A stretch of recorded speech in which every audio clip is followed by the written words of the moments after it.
got to be funky. One, two, three.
Had to bring my guy, Aaron Sticks. I ain't gonna call you Sticks. You don't like Sticks, man. I ain't gonna call you Sticks. I'm gonna edit that.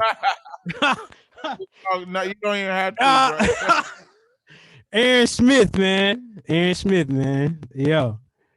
Yes, sir, man. Had to get you on. Like I told you, I've been following you for at least the last 9 years, man. Man, I appreciate you being on this journey with me for these past 9 years. Yeah, man.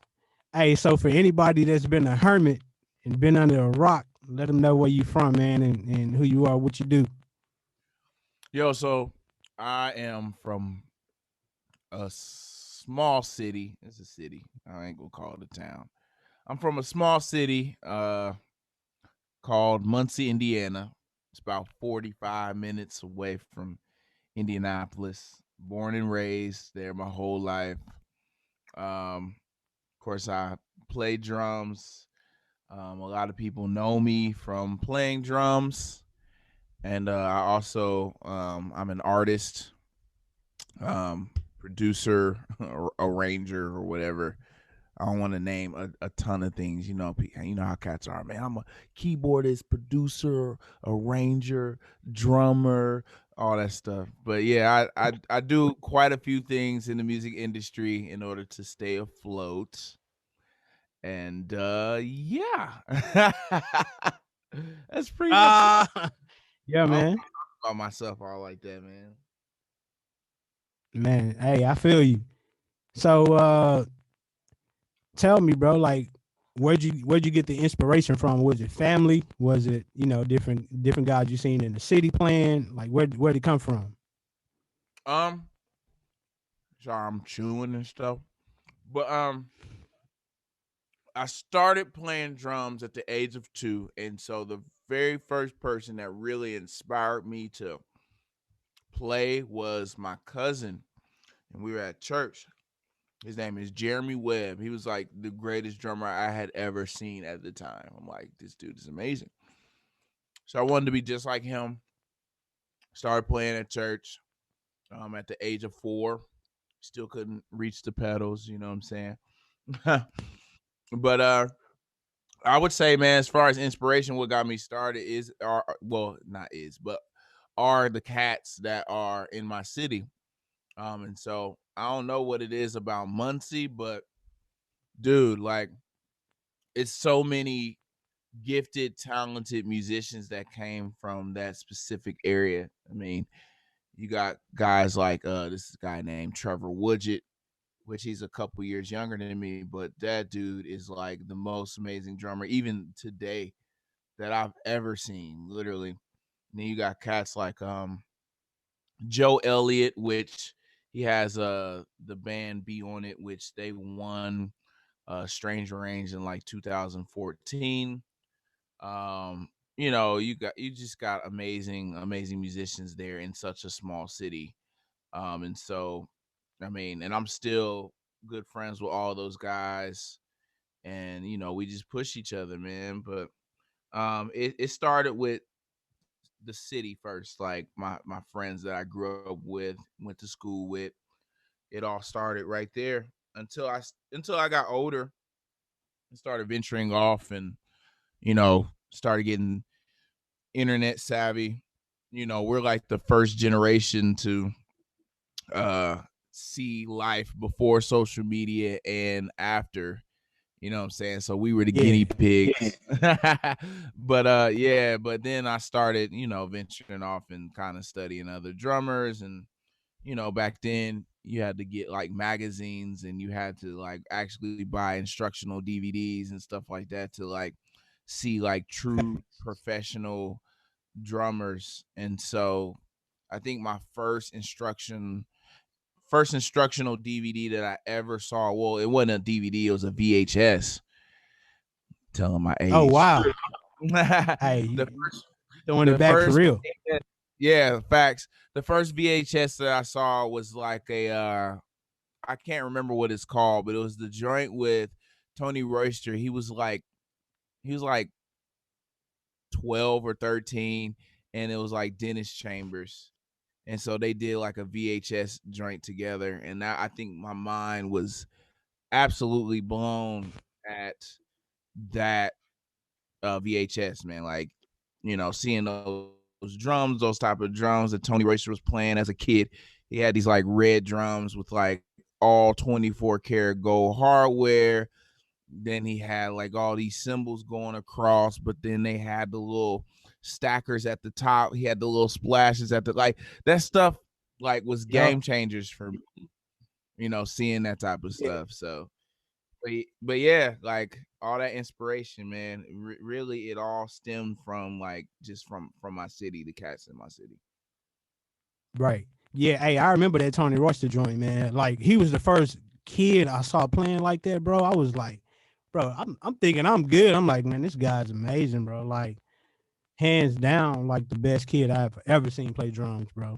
Like it's crazy. No, literally, So like yeah, the nigga was playing like double bass, and like I'm like, dude, where's this kid from? And mind you, I'm a kid myself, but yeah, this is like seeing him at like doing that stuff at like 13, 14. I'm just like, and I mean, like I just knew, like you just knew then that Tony Royster was in a lane of his own. yeah, for sure.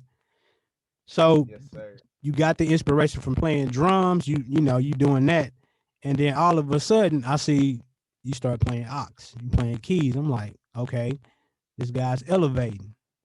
So where did that come from? Because I know you went to Berkeley. I know you went to Berkeley. You went to school, right? Mhm. Then did that whole deal. But where did you start playing ox? Man, so I always had a love for like ox as a kid. It started with like I said, my cousin, he transitioned from playing drums to playing keys at my church.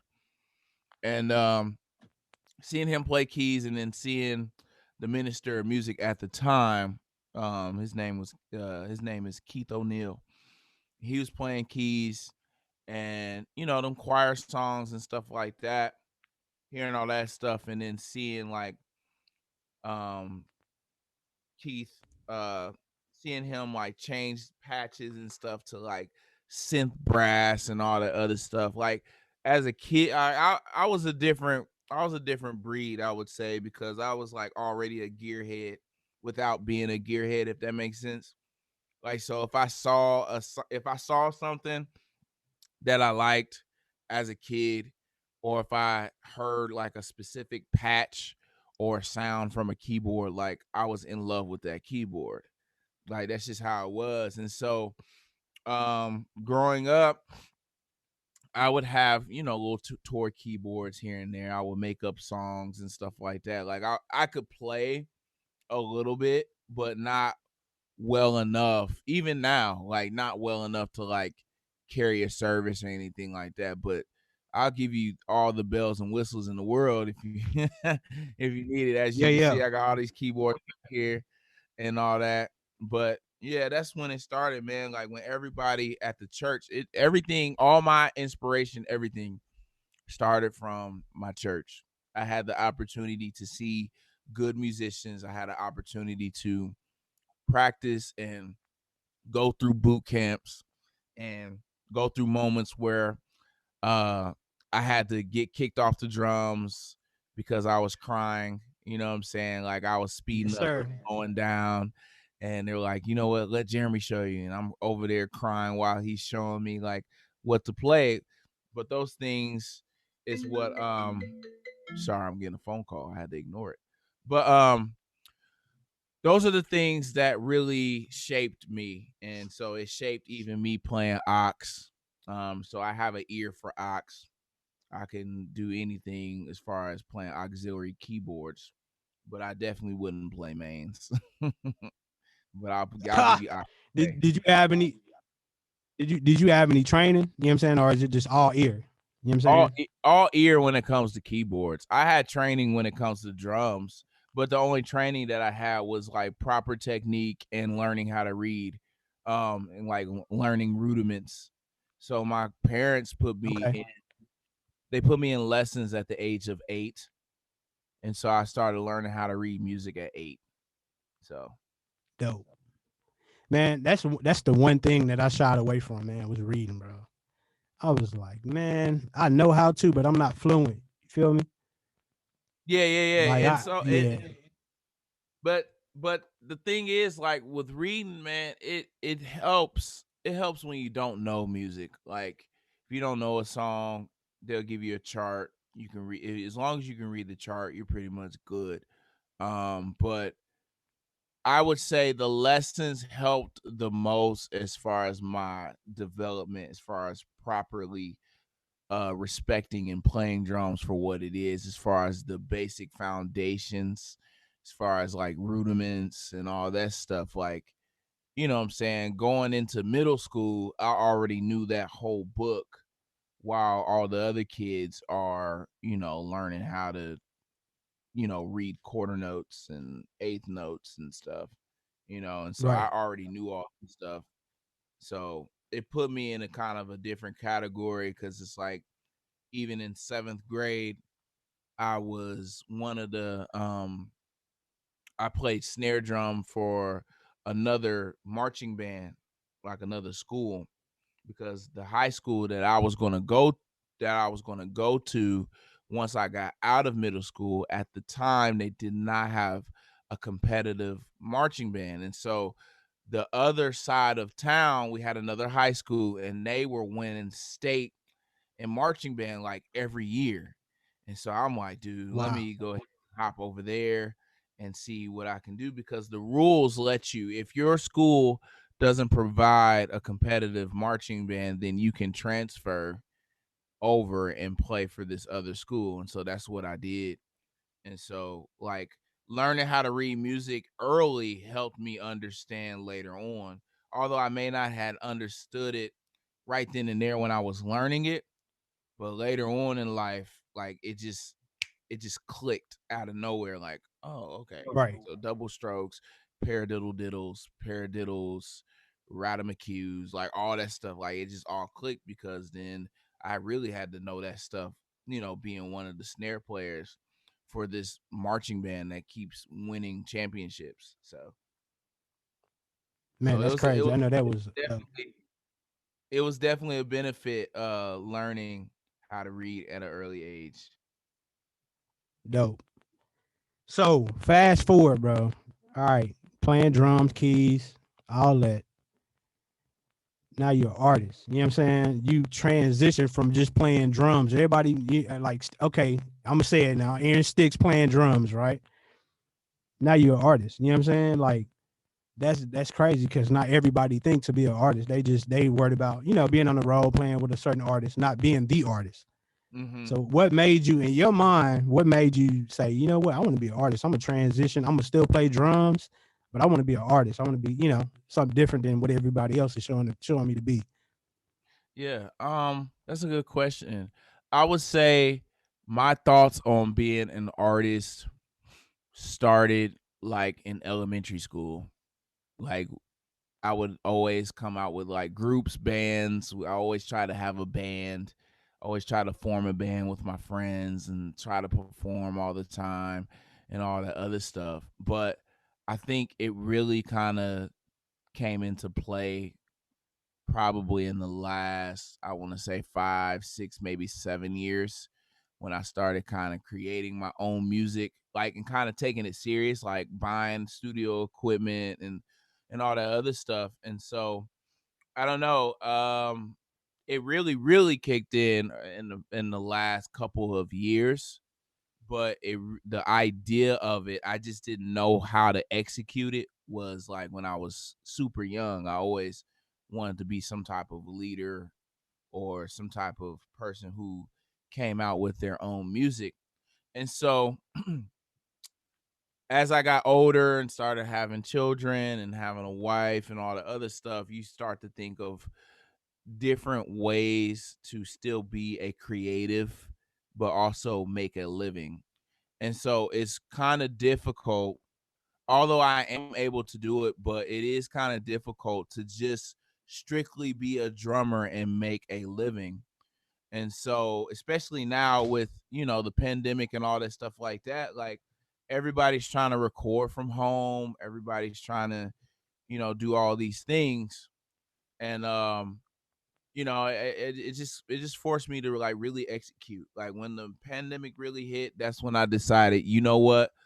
All of these concepts, all these tracks and all that stuff that I've been creating over the years, it's time for me to finally, put it out, start branding myself as an artist instead of just a drummer. I don't want people to just look at me as a drummer.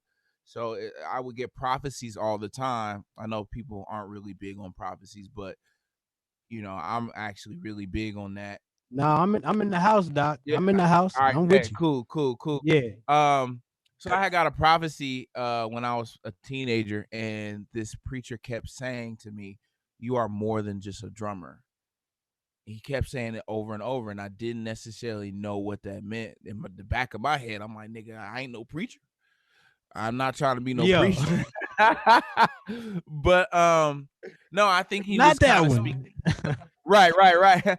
I think he was kind of speaking to my other gifts. Like I really started kind of taking like sound development more serious. I started taking, being a producer more serious and engineering more serious, kind of learning more things in the music industry and just getting a new love for music on another perspective because growing up I looked at music from a drummer's vision or from drummer's ears.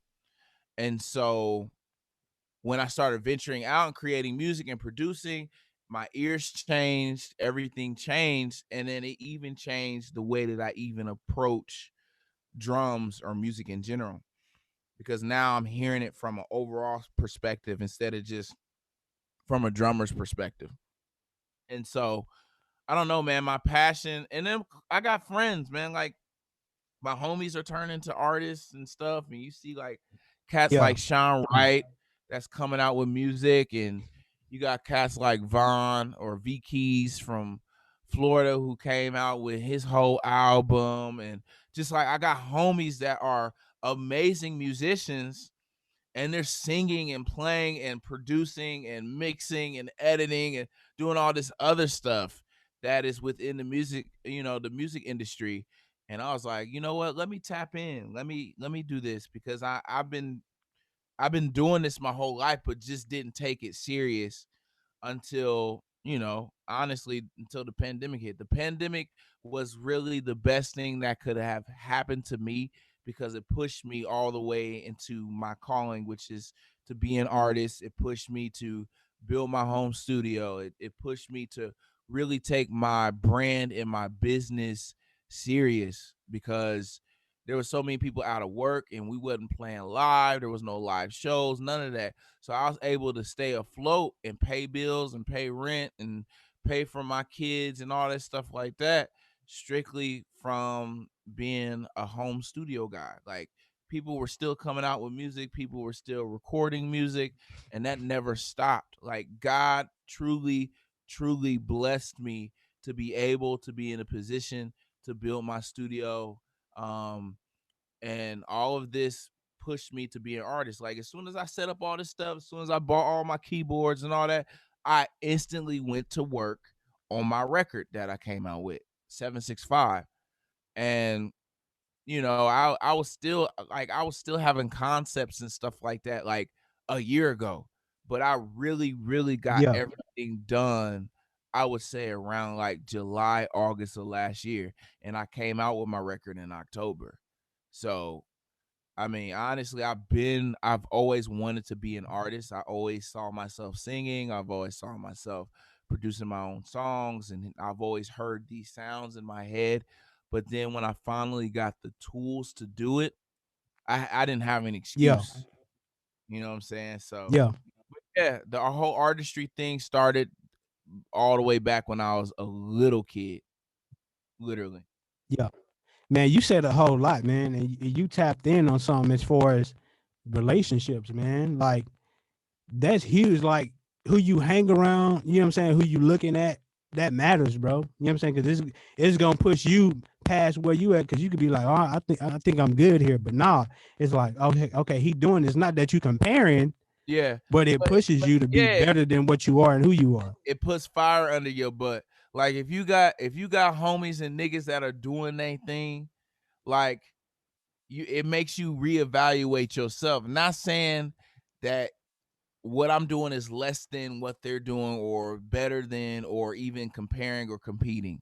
It just like what you said, it's not that. It's just inspiration. Like, you be like, Yes, dang, sir. if such and such can do that, then I can do it too. And then especially if you got friends that are like, man, you sleeping on yourself. You got this. Like, when you got friends who speak life into you and tell you stuff that, that you kind of know within yourself, but when somebody else says it, when somebody else is speaking life into you, it just does something to you internally, just to make you just want to finish and do everything that you are ordained to do. And so I'm ordained to Right. do this. You know what I mean? And so I'm appreciative and I'm very grateful for having good friends who have the right head on their shoulders, as far as just grinding and never giving up, even if bad things happen to them or anything like that. They still find ways to get stuff done. And so Yep. it's like I have no choice but to step it up. If I'm gonna be in this light that God has me in, I gotta take advantage, because there's a lot of people who wish they were in a position that I'm in. And so I just have to be grateful for it and execute, execute, execute. Yes, sir. Yeah, man. And bro, I mean, again, you said something else. You say you got to see it.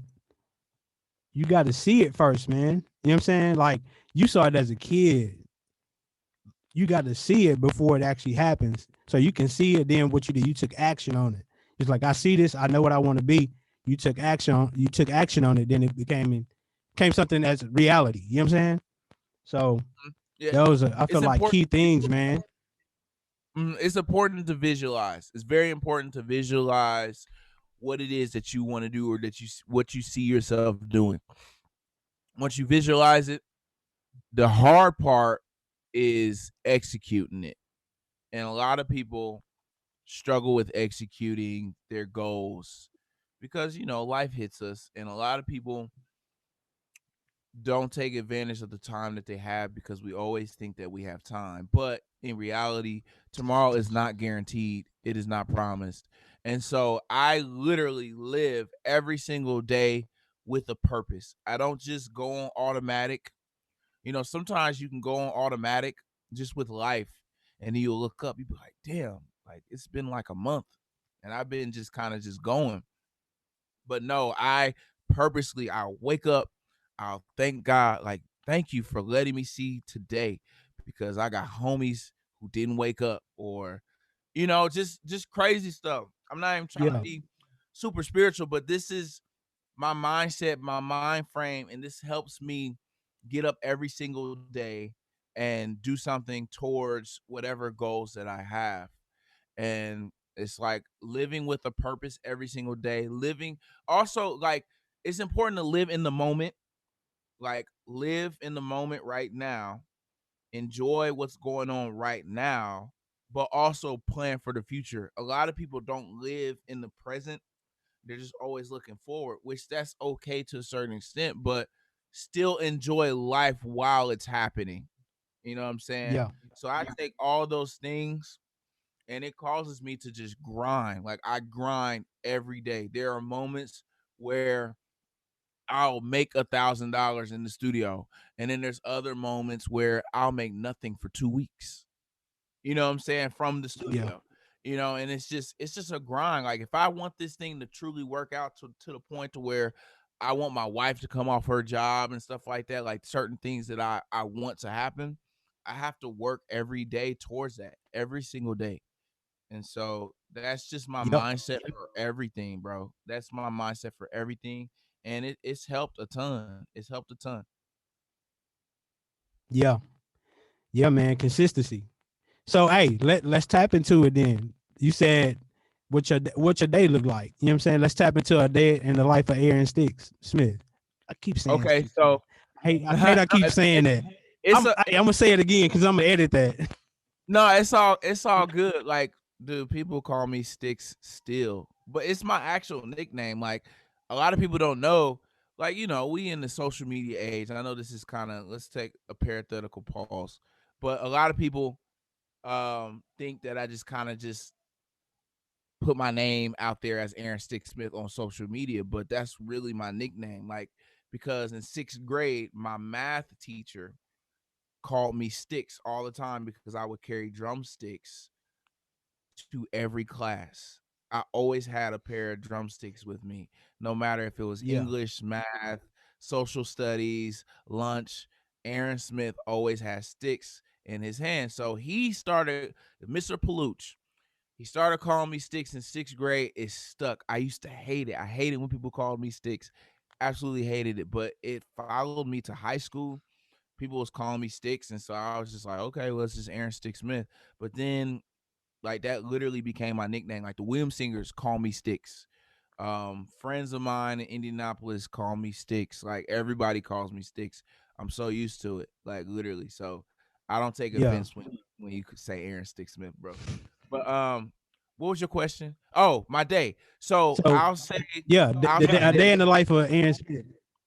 Yeah, so okay, so I'll use today for example. So today I woke up at 9:30 because I had a very, very long day last night. I had a gig I had a few gigs last night. Of course, church, and then, gigging or whatever. I got home at like 1, 2 in the morning.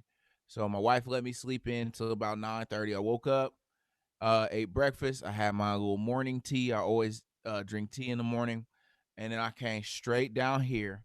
I got started on a track for a friend of mine that I was needing to finish up. I finished up. Uh, so I finished up on drums 3 tracks today.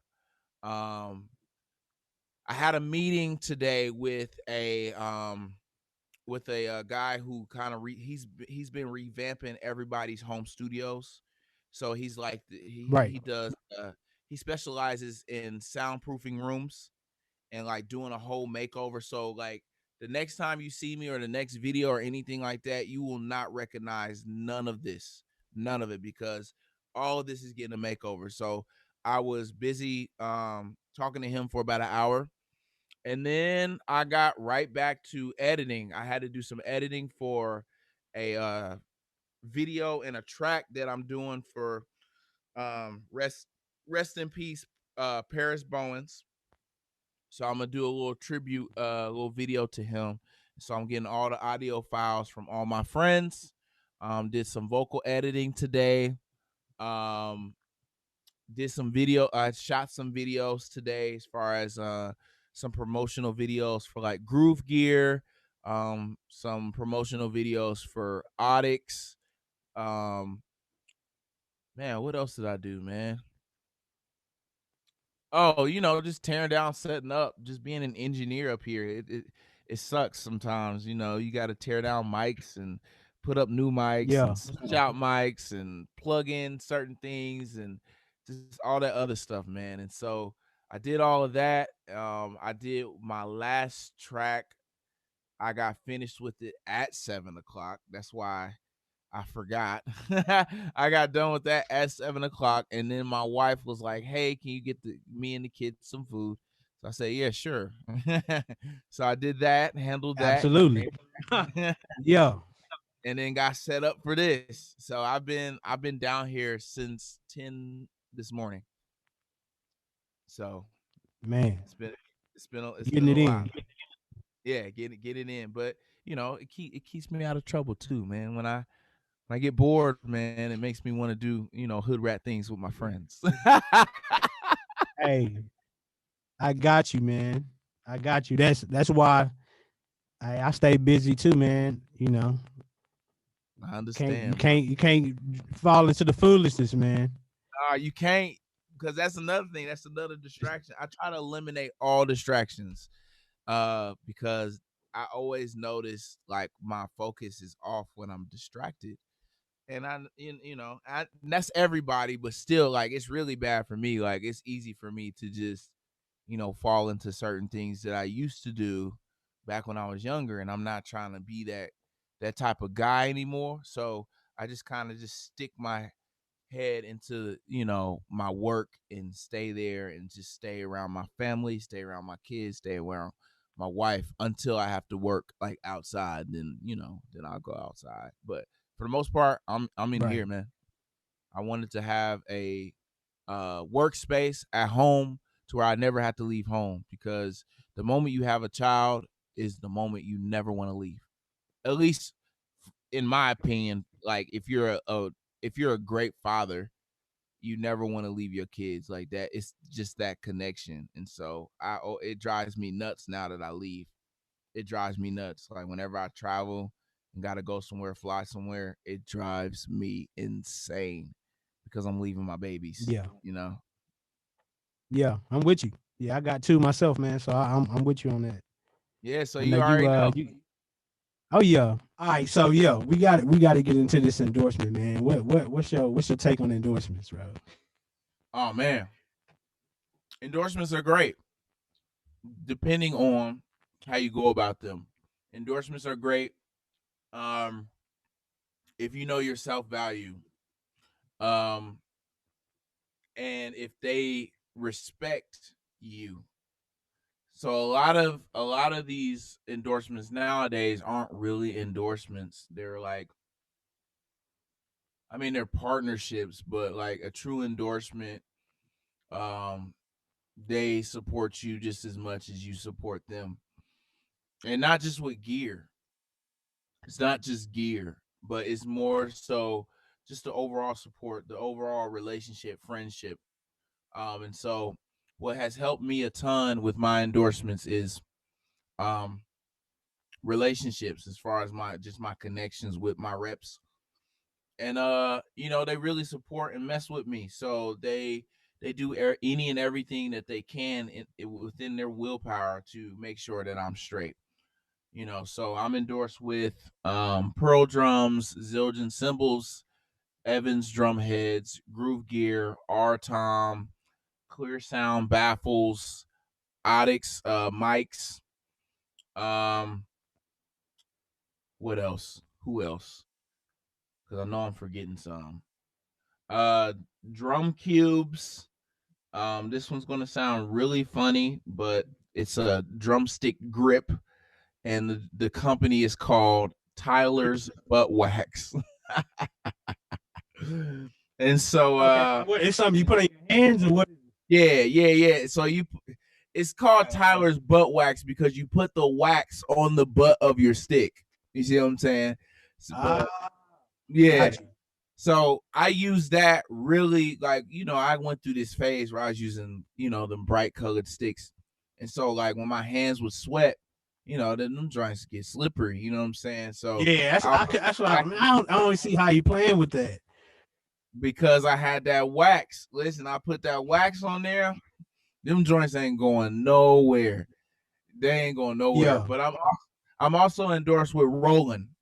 I think that was like my biggest like excitement. Like, although I love Zildjian, I love Pearl, and all that other stuff, nigga, I wanted a keyboard endorsement bad, and I just didn't know how I was gonna do it. But I was like, man, I was like, look, God can make anything happen. And so this summer, they contacted me and was like, hey, we heard that you want to be a part and blah blah blah blah blah, all this stuff. I'm like, yeah.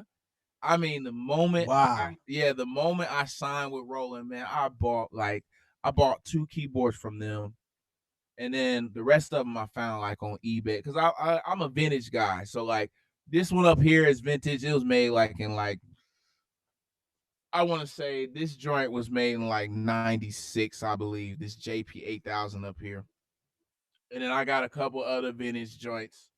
Like I got a 1995 XP50. And then, of course, I got the 2004 Phantom. And then the rest of them are like current. Like my Jupiter 50 is what that came out in like 2012. And then the System 8 came out in like 2017 or 18. And then the Jupiter X, which you can't see it, is down here. That joint came out in 2020. So, jeez. Yeah, I got 6 keyboards for me to like barely play. But I do use them. I use the hell out of all these joints. I do. I really do. Yeah. Now, at one point in time, I had all 6 of these motherfuckers up, but it just took up too much room. It just took up too much room, and I was like, nigga, who am I? Am I on tour with Earth, Wind, and Fire in my studio? Like, what is going on? So I took them joints down.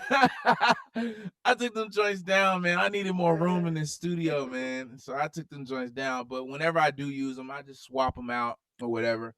I usually take the System 8 right here. I take it off because it's the lightest keyboard I have.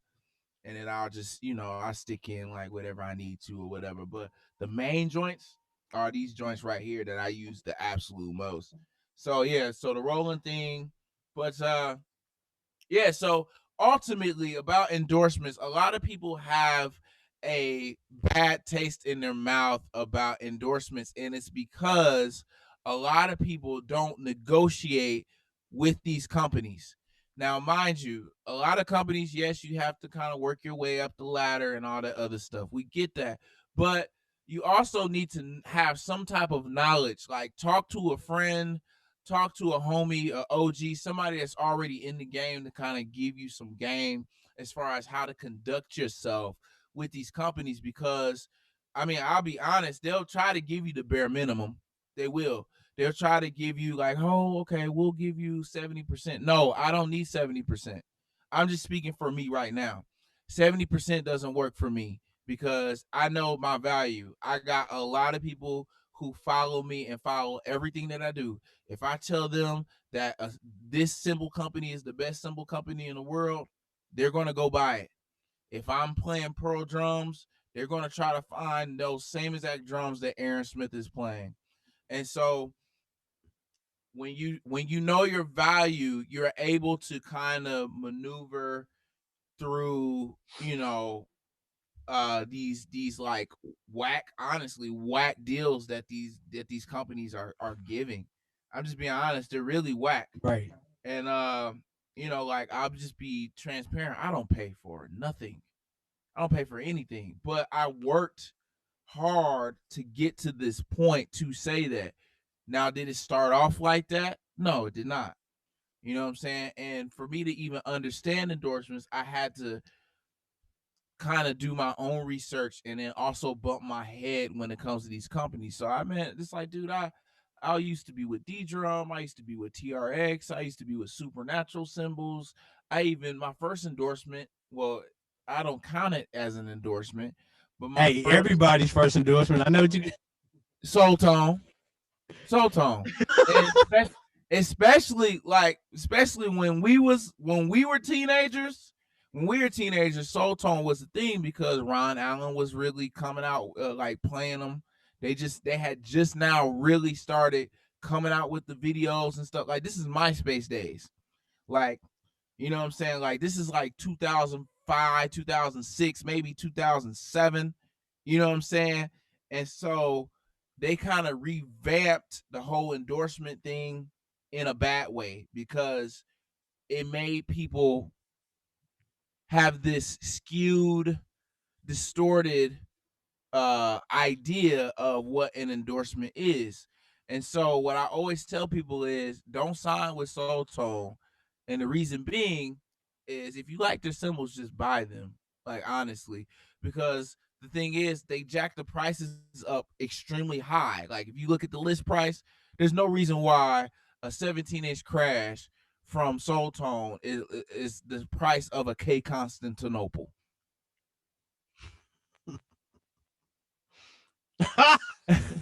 And then they give you that 70% discount. Niggas is like, oh man, I got this endorsement and I just paid $200 for this crash. You can pay $200 at Guitar Center. You know what I'm saying? Like, that's not an endorsement. It's not an endorsement. It's a discount, and it's a distorted discount because they up the price to still make a profit off of their artists. Like, that's why I'm not against getting an endorsement with a small company, but the smaller companies are a little bit different because they don't have the major sales as far as like being sold at a Guitar Center or Sweetwater or Musician's Friend or any like big company that sells instruments, right? So yeah, they're going to say welcome to the family and all that stuff like that to make you feel good. But in reality, they're just like, nigga, we trying to get this nigga to buy our stuff. That's why with these smaller companies, you don't see anybody getting 100% endorsements at all. There are cats out here who have whole symbol lines and they still got to pay for their own stuff. And so, you know, and then it's another conversation within the endorsement thing because a lot of people are getting exploited instead of having support.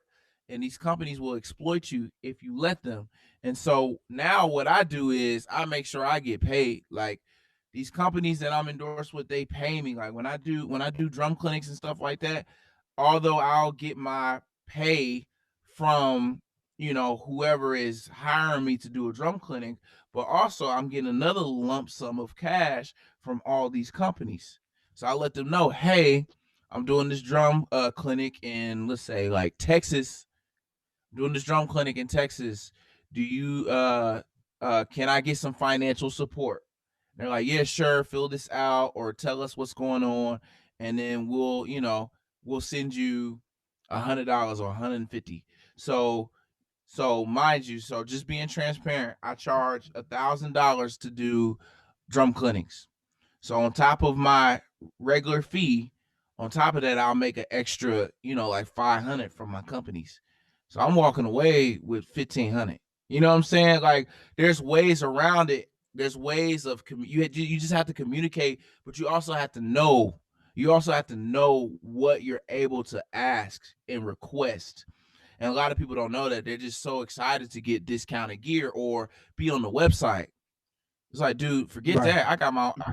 I can be on my own website. I can, you know what I'm saying? All that type of stuff.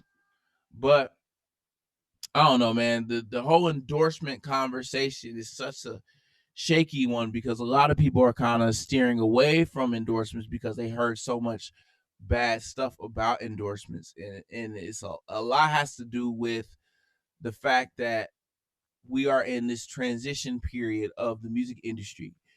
It's a lot of cats that are getting endorsements because they have a lot of followers, or they just, they do gimmicky stuff to.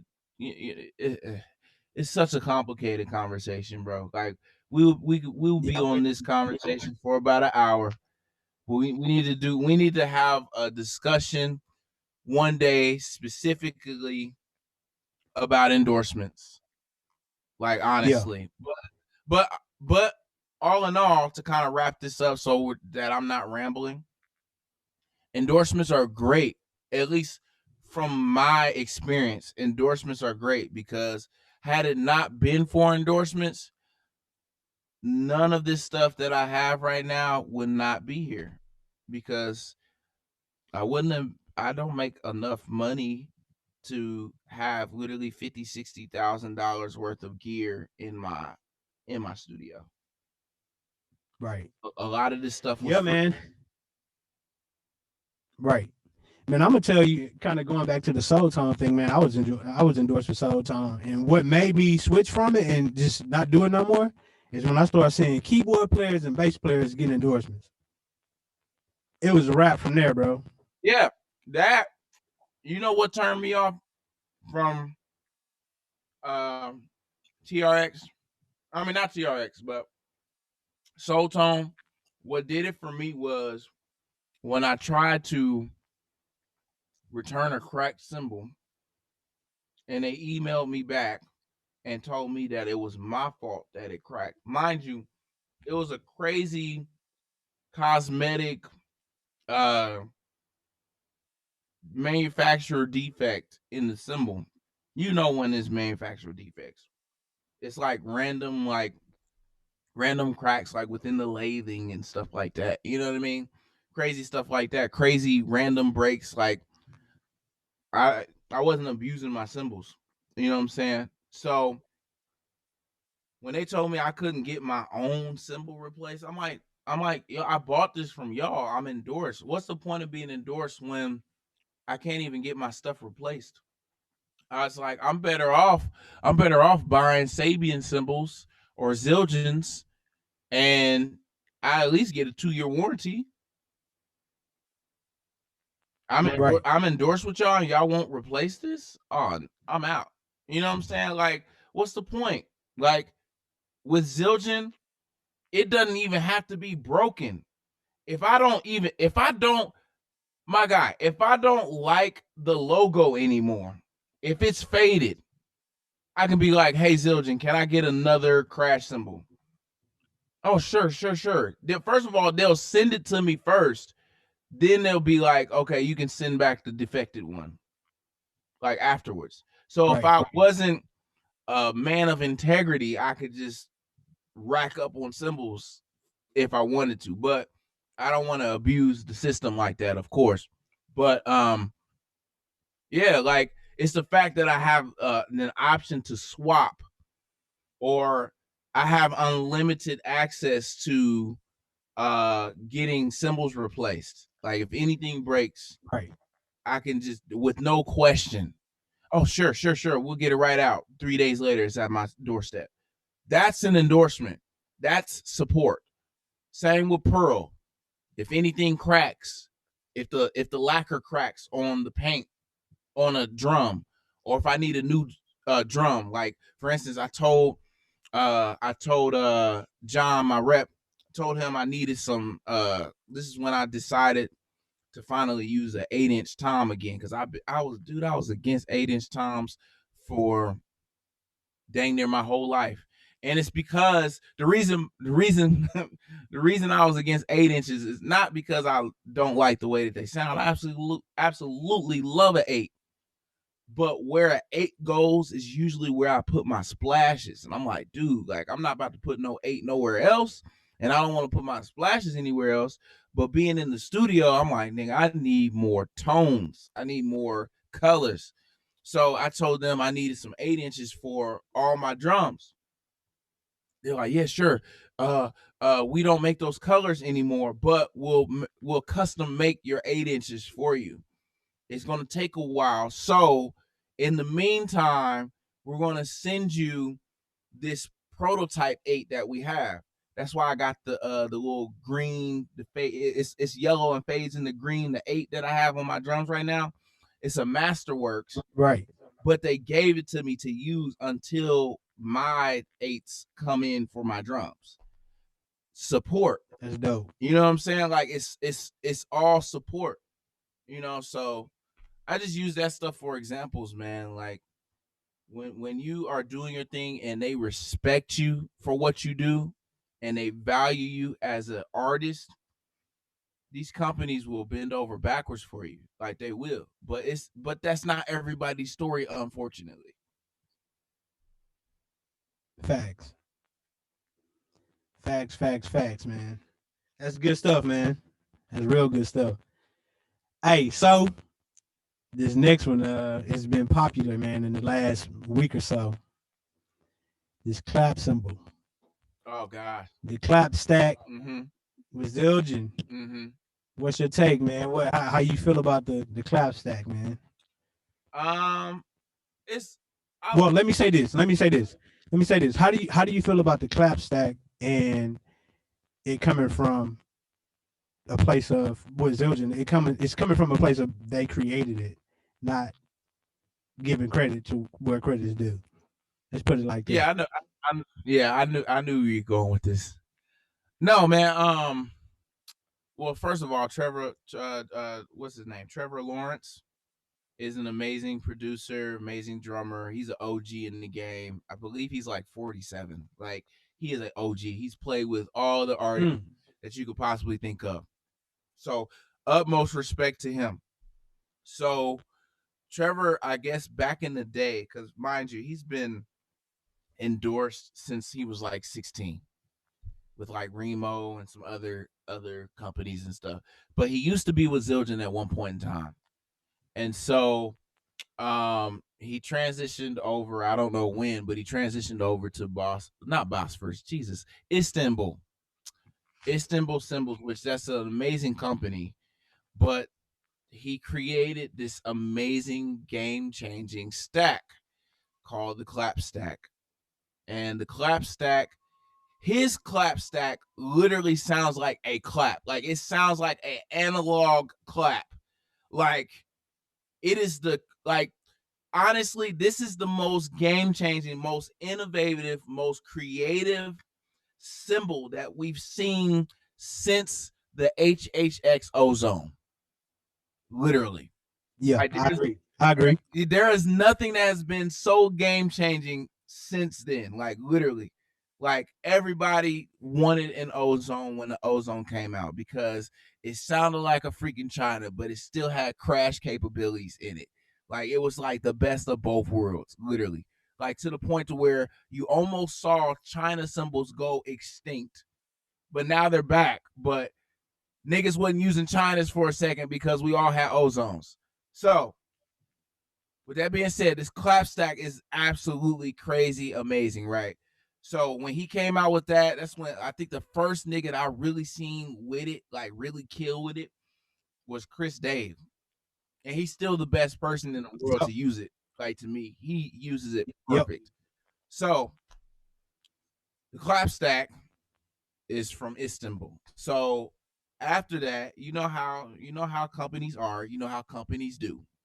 When they see a game changing moment for a company, everybody else kind of follows suit. Now, let me back up a little bit.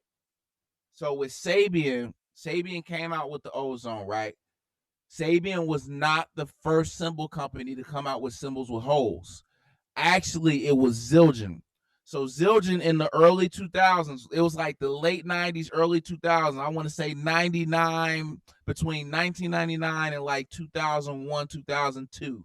They came out with a series called Remix, and they had an effects crash that had the slots, had the three slots like their symbols do now, the big old slots, but it had tambourine jingles with it, and people kind of messed with it a little bit, but not really. You know what I'm saying? Like nobody really heard it all like that, like the remix crash. But I remember it because I was like, man, this is crazy crash. Like I'm a little kid. So then Sabian came out with their ozone. That was a game changer, of course. And then after that, everybody started coming out with symbols with holes, right? Literally, Right. everybody Right. came out with symbols with holes. So it's the same thing with the clap stack. So this clap stack has been really on top of it for the past like 3 years, and people started making their own clap stacks, like small companies. Like literally, I've been seeing like mom and pop cymbal companies or boutique companies come out with these wannabe uh clap stacks, and they will literally call them clap stacks. Also, there's a little homie. He's absolutely amazing on drums. Jay Hilliard. He's from like North Carolina or something. He makes his own cymbals, and he made his own clap stack. And so, I mean, it's a trend. Like when you come out with something so innovative, there are people that's gonna bite it. But this is where things kind of went wrong. Things went wrong when Zildjian's been trying to make a clap stack for, I would say, at least for the past year and a half. And the first person I saw with one of their clap stack prototypes was Sarah Thawer. So Sarah had one, but the first prototypes, it was upward, like meaning like the bell's on the top and everything's folding down, right? Just like the regular clap stack. So then they revamped it. They came out with this new joint and it's flipped. Like, so all the cymbals are, you know, like how you used to take a cymbal back in the day and flip it and it'll be inside out. So all the cymbals are like that now, and it's all in a row. So where they went wrong was they put up a video saying that they created it, which I really honestly don't think Zildjian meant like we came up with this brand new creation that nobody else has seen, because everybody knows what a clap stack is. Like literally everybody has seen it, heard it. Like we know what a clap stack is. So I think they bit the idea, but they wanted to make it their own thing because it doesn't sound like the clap stack. It sounds like a clap. Like, I mean, no, it sounds like a stack. Like it just sounds like a fancy stack from Zildjian. Like I have one, and they sound great, but it ain't the clap stack. Like at the end of the day, I will play all Zildjian and then I will have the Istanbul clap stack because it literally sounds like an analog clap. Like for real. But it opened up the discussion for Black artists having inventions or ideas and these companies taking them and not giving credit. That's where the gripe was, and I understand that because there are a lot of artists that are with these companies that we personally know that have created cymbals or had an idea, and these cymbal companies would take it and not give them credit. For example, Aaron Spears was the first nigga to ever have the prototype splash with the holes in it, the effect splash. Because when he had, remember back in the, I would say before 2010, it was like maybe like 2008, 2009, something like that, when everybody was trying to figure out what stack he had. See, yeah, I think that was 06, bro. Yeah, well, it had to be like 06. Yeah, it was like 06, 07, but 06. So okay, so 06 he had the China. That's when he had the China stack. That was the Modern Drummer Festival 2006. And then after that, he went away from the China stack and had the effects cymbal with the hole. I'm with you. 16 with the 10 on top. But nobody knew what the hell that splash was because the effect splash hadn't came out yet. But that was his idea. Then also Mike Mitchell was the originator of the trap hats that they came out with. But he didn't get no credit. See what I'm saying? So there's a lot of so check this out. So check this out. Not to cut you off, but this is where my mind go to. I'm like, okay, what was the business like? You know what I'm saying? Like, how was that? Because if you think about it, it takes years to put a patent on something. You know what I'm saying? So what was the business like? Like, how did they do it? Did they just come up with the idea and not do paperwork on it? And it's like, oh, I got this great idea. Can you make this? You know what I'm saying? So I feel like that's where we fall short. We're not handling the business side of it. I wholeheartedly agree with you because the thing is, how come Trevor Lawrence's name isn't on the clap stack, even with Istanbul? No, it's been over 3 years. Right. So how come I understand that he gave the idea to Istanbul. I completely get it. But it costs money, man, to patent stuff and you know, but I wasn't in the room when they were talking about patents and ideas and all that stuff like that. All we know is Trevor was the creator. Honestly, I didn't even know he was the creator of the clap stack. I didn't know who created it. I just knew Istanbul came out with one and it was absolutely amazing. Right. That's all I knew. I just knew. Yeah, I saw who made it, and I did some research on it. You know what I'm saying? I did some research on it and saw it was him. I think it was at NAMM like 2020 or something like 2018 or something like that. I don't know. It was a NAMM festival, and I'm like, okay. And they started talking about it, and I researched it and found out who it was. So here's my thing too with Trevor. He did the right thing by giving it to Chris Dave. That's the best person to give it to. Literally. But then after that, what do you do? What did you do as far as marketing besides making videos on YouTube? What else did you do? And I'm just saying it from my point of view. You know what I'm saying? I feel like there was more that could have been done, you know. I feel like there's more that could have been done. There's way more that could have been done, but also this is a learning experience for everybody. It's a learning experience for not just Trevor or not just it's for anybody who has an idea nowadays. Like, make sure if you want to get all the credit, like for instance, like Dave Weckl, his name is all over the Evolution series, HHX Evolution or HHX Legacy. We all know who created that. Right. We all know who created the Session series with the K Customs. It's Steve Gadd. Like, how come when it comes to blacks or people of color, why is that element always gone as far as like the business aspect? Now, by all means, I don't know what was said or what deals they had as far as between Istanbul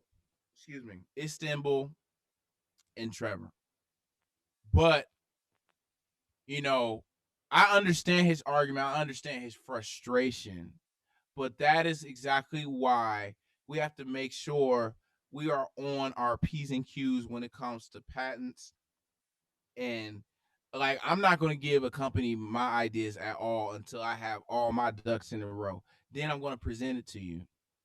But like I said, man, like it's a lot of weird stuff that goes on with these companies as far as like, I don't even want to make it a racial thing, but it's a lot of weird stuff that goes on with these bigger companies. I'm just being honest. Like, let's look at Eric Moore for instance.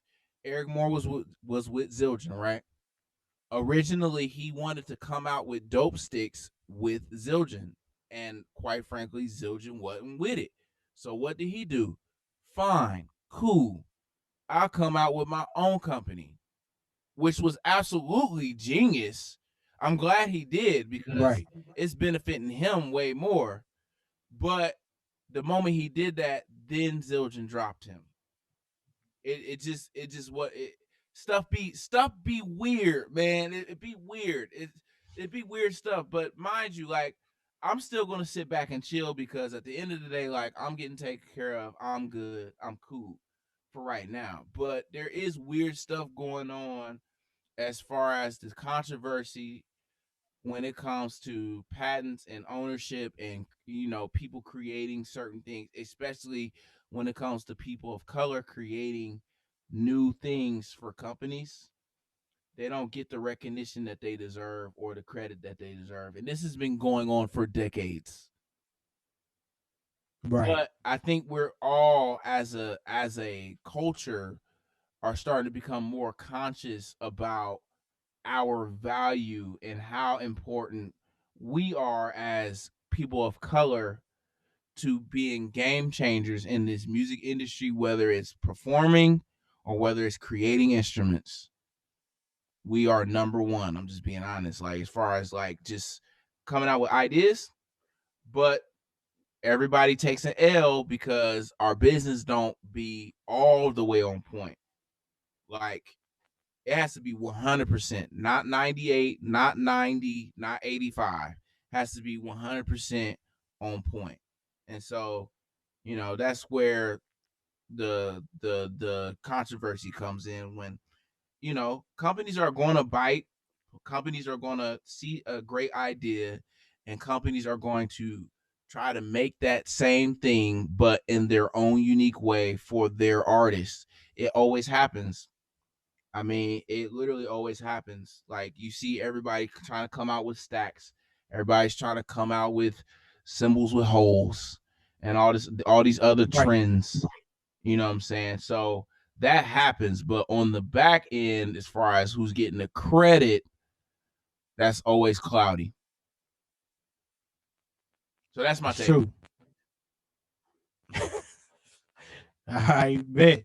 Man, so I ask everybody this, man, that come on. I ask everybody this. What advice would you give to the next generation? Who? Listen to the OGs in your life because they know more than you. Even if you are more gifted or more talented than them, knowledge, it's all about the knowledge. It's all about this. It's not even about the physical ability. It's about the knowledge.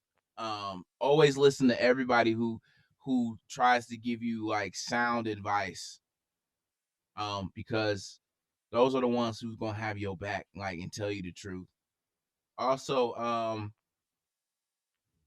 just stay humble and stay and keep a relationship with God. I know that sounds cliche, but when it comes to this profession, it's so up and down. All you can do is trust God, because, like I said, there are weeks where I can go the whole week and make $1,000 from my home studio, and then the next week I'll make nothing, or the next 2 weeks I make nothing from my studio at least. But just trust God, and then also do multiple things in the music industry. Don't just be a drummer. Don't just be a keyboardist. Don't just be um don't just be just a one entity type guy or gal in this industry. Try to get your hands on any and everything in the music industry that you possibly can. Like, try to find an option B within music. If this is something that you want to do, like, try to find other things that you love to do. Like, for instance, like, if I know performing is going to be done for a minute or whatever, or tours or whatever, then I also have lessons online or in person, or I'm doing production. Like, people always need a place to record, so that's engineering. That's another stream of income. Like, try to have multiple streams of income, so if one dries up, you still have the other ones that are flowing. And so, there are moments where I may forget that I have a payment, or a check comes in from some work that I did a year ago, and I'm like, oh wow, I just got compensated for something I did a little minute ago. I totally forgot about this. Thank you, God. Like, stuff like that. Like, just make sure that you're always taken care of as far as just having multiple streams of income. Don't just solely depend on performing, because we saw in 2020 we cannot depend just solely on performing, because 2020 nobody performed at all whatsoever. I think I did like maybe one or two performances during the pandemic. Yeah. And, like, dude, that was it. So I would say just try to learn other things in the music industry in order to continue to make money and survive. So those are the advice. That's the advice that I have, right, for the next generation. Dope. So last thing, man. I know you got a new record dropping. I don't know when it's dropping, but 1991. Ain't that what it's called? Yeah, yep. The new record? Yes, Yes. sir. Yeah, so yeah. So tell me kind of what the inspiration is behind that, and yeah, man. Okay, so the inspiration behind 1991, first of all, it's probably not going to release till probably sometime next year. Um I kind of still want 765 to do its numbers. And a lot of people kind of get caught on to records late, man. Like, you'll come out with a record and Yeah. then it'll blow up like years later, like, literally. So I'm gonna let it kind of sit for a minute and kind of do its thing. But in the meantime, like I'm way ahead of schedule with my next record. Like way ahead of schedule. It's to the point to where it's dang near done. Um, I just gotta get lyrics written and get these features and get these people in here to record the vocals and stuff like that and record my vocals because I am singing on this. But 1991, the inspiration, of course, I was born in 1991. So that's the name of it, of course. And the inspiration comes from this last record. Like I was on a creative musical high, and God just started giving me ideas. Like before I even sit at the keyboard or anything like that, I pray. I always ask God to give me the ideas because I cannot come up with these ideas on my own. And so there are things that were just literally downloading into my mind as far as music. I would hear certain melodies and stuff in my sleep. I would wake up, do a little rough draft of it or whatever. And then, depending on what I hear, either I finish the rest of it myself by doing all the keyboard parts, or I'll start hiring people. I got friends all over the world, Yeah. man. So, I mean, if I want to come out with a successful record, I can't just do it by myself. So I call in people. I call different bass players. I call, different homies to do ox or main keys or whatever. And so I'm collabing. Like I'm doing a lot of collaborations. So the collaborations, what I do is I hit up like some homies that I love, like their keyboard playing, and I'll be like, hey man, just send me 8 bars of you doing a dope ass chord progression, and I'll create a whole song out of it.